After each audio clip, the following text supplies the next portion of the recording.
बहुत जमाना पहले एक नेक और इबादत गुजार लड़की थी जिसका नाम मरियम था। वो दिन रात अल्लाह की याद में रहती थी। हर कोई उनकी पाकीज़गी की गवाही देता था, लेकिन अल्लाह ने उनके लिए एक बहुत बड़ी आजमाइश रखी थी। ऐसी आजमाइश जिससे सुनकर दिल कांप जाए। एक दिन अल्लाह के फरिश्ते ने आकर कहा, मरियम, अल्लाह ने तुम्हें एक बेटा देने का फैसला किया है। मरियम घबरा गई, कहने लगी, मेरे पास तो कोई मर्द नहीं आया, मेरा बच्चा कैसे हो सकता है? फरिश्ते ने जवाब दिया, ये अल्लाह का हुक्म है, जब वो चाहे तो सिर्फ कह देता है हो जा, और वो हो जाता है। वक्त गुजरा और मरियम के पेट में बच्चा पलने लगा। वो दिन ब दिन परेशान हो रही थी कि लोग क्या कहेंगे, दुनिया कैसे इल्जाम लगाएगी, लेकिन अल्लाह ने उनको हिम्मत दी। जब पैदाइश का वक्त करीब आया तो वो शहर से दूर एक बयाबान में चली गईं। वहां एक सूखे खजूर के दरख्त के नीचे बैठ गईं। तन्हाई, खौफ और दर्द की शिद्दत से उनकी हालत बुरी हो गई। तड़पते हुए कहने लगी, काश मैं इससे पहले मर जाती और कोई मुझे याद भी न करता। ये अल्फाज सुनकर दिल दहल जाता है। एक नेक पारसा औरत जिसने कभी गुनाह नहीं किया,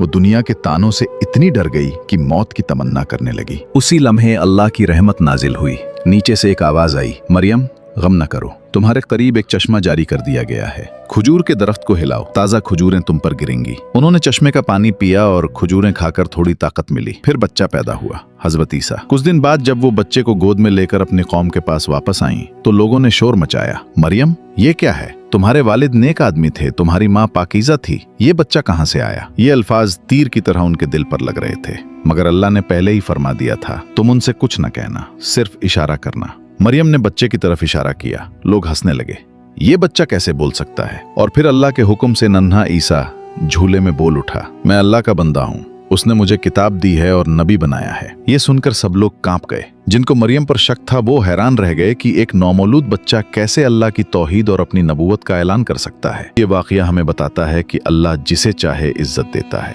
सारी दुनिया इल्जाम लगाए, लेकिन जब अल्लाह चाहे तो एक बच्चा भी अपनी माँ की पाकीज़गी का सबूत बन जाता है। असल सहारा सिर्फ अल्लाह है, बाकी सब के ताने और बातें महज आजमाइश हैं।